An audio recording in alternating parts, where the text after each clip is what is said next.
സംസ്ഥാനത്തെ PSC പരീക്ഷാ ക്രമക്കേടുകളുമായി ബന്ധപ്പെട്ടിട്ടുള്ള ക്രൈംബ്രാഞ്ചിന്റെ പ്രത്യേക അന്വേഷണ സംഘം ഇന്നു മുതൽ IG അജിത ബീഗത്തിന്റെ നേതൃത്വത്തിൽ ഇന്ന് ചേരുന്ന പ്രത്യേക യോഗത്തിൽ തുടരന്വേഷണത്തിനായുള്ള കൃത്യമായ ആക്ഷൻ പ്ലാൻ രൂപീകരിക്കും.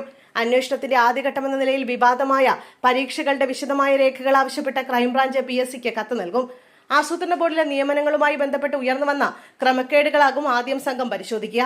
ഇതിന്റെ ഭാഗമായി ആസൂത്രണ ബോർഡ് പരീക്ഷ എഴുതിയ ഉദ്യോഗാർത്ഥികൾക്ക് ചോദ്യം ചെയ്യലിന് ഹാജരാകാൻ ഉടൻ നോട്ടീസ് അയക്കും. നേരത്തെ PSC ആഭ്യന്തര വിജിലൻസിന് പരാതി കൈമാറിയ ഉദ്യോഗാർത്ഥികളുടെ മൊഴിയും സംഘം രേഖപ്പെടുത്തും. നിലവിൽ PSC രജിസ്റ്റർ ചെയ്ത ആഭ്യന്തര വിജിലൻസ് അന്വേഷണവും ഇതിനോടൊപ്പം മുന്നോട്ട് പോകുന്നുണ്ട്. അതിനാൽ ക്രൈംബ്രാഞ്ച് കണ്ടെത്തുന്ന വിവരങ്ങളോടും തുടർ നടപടികളോടും PSC സ്വീകരിക്കുന്ന നിലപാട് ഈ കേസിൽ നിർണായകമാണ്.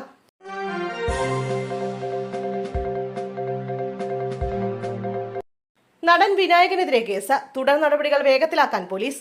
നടൻ വിനായകനെതിരെ ചുമത്തിയ സ്ത്രീത്വത്തെ അപമാനിച്ചതിനുള്ള കേസിൽ തുടർ നടപടികൾ വേഗത്തിലാക്കാൻ ഒരുങ്ങി പോലീസ്.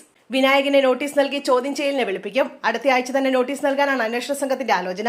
സ്ത്രീത്വത്തെ അപമാനിച്ചെന്ന പരാതിയിൽ ഇന്നലെയാണ് നടൻ വിനായകനെതിരെ പോലീസ് കേസെടുത്തത്. ആലപ്പുഴ മാവേലിക്കര പോലീസാണ് വിനായകനെതിരെ കേസെടുത്തത്. കഴിഞ്ഞ വർഷം ജൂലൈയിലാണ് കേസിന് ആസ്പദമായ സംഭവം ഉണ്ടായത്.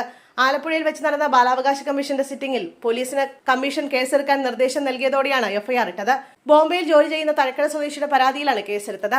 പരാതിക്കാരന്റെ പ്രായപൂർത്തിയാകാത്ത മകളുടെ ചിത്രം വിനായകൻ ഫേസ്ബുക്കിൽ പങ്കുവച്ചിരുന്നു. ഇതിനെതിരെയാണ് ബാലാവകാശ കമ്മീഷനെ സമീപിച്ചത്.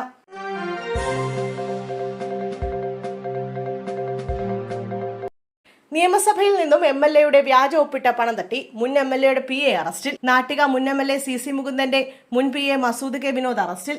നിയമസഭയിൽ നിന്നും MLAയുടെ വ്യാജ ഒപ്പിട്ട സാമ്പത്തിക ക്രമക്കേട് നടത്തിയ മസൂദ് കെ വിനോദിനെ അന്തിക്കാട് പോലീസാണ് അറസ്റ്റ് ചെയ്തത്. നിയമസഭയിൽ നിന്ന് ഓവർ ടൈം ഡ്യൂട്ടി അലവൻസായി 85,400 രൂപ വ്യാജരേഖ ഉണ്ടാക്കി തട്ടിയ കേസിലാണ് അറസ്റ്റ്.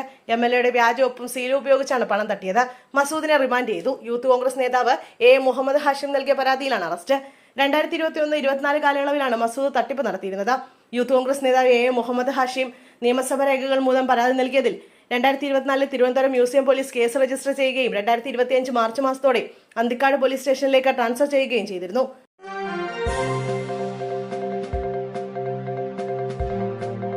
പെട്രോളിംഗ് ഡ്യൂട്ടിയിലുണ്ടായിരുന്ന പോലീസ് ഉദ്യോഗസ്ഥന്റെ ഫോൺ പിടിച്ചു വാങ്ങി റോഡിലെറിഞ്ഞു പൊട്ടിച്ചു. യുവാവ് അറസ്റ്റിൽ. ബാലുശ്ശേരി പോലീസ് സ്റ്റേഷനിലെ ഹോംഗാർഡ് P ദിനേശ്, ഹൈവേ പോലീസിലെ സീനിയർ CPO സനോജ് കുമാർ എന്നിവരുടെ പരാതിയിലാണ് നടപടി. താമരശ്ശേരി തച്ചമ്പയിൽ സ്വദേശി ഷാഹിദ് അലിയാണ് അറസ്റ്റിലായത്. ചീനിമുക്ക് ഭാഗത്ത് വെച്ചാണ് സംഭവം. വാഹനം നിർത്തി ഡ്രൈവർ ഫോണിൽ സംസാരിക്കവേ ഇയാൾ അസഭ്യം പറയുകയും വാഹനത്തിന്റെ പിൻസീറ്റിലിരുന്ന ദിനേശിന്റെ 27,000 രൂപ വില വരുന്ന മൊബൈൽ ഫോൺ പിടിച്ചു വാങ്ങി റോഡിലെറിഞ്ഞു പൊട്ടിക്കുകയുമായിരുന്നു. മോട്ടോർ സൈക്കിളിൽ യാത്ര ചെയ്യുകയായിരുന്ന പ്രതിയുടെ ഫോട്ടോ മൊബൈൽ ഫോണിൽ പകർത്തിയെന്നാരോപിച്ചാണ് ഇയാൾ പോലീസിനെ ആക്രമിച്ചത്.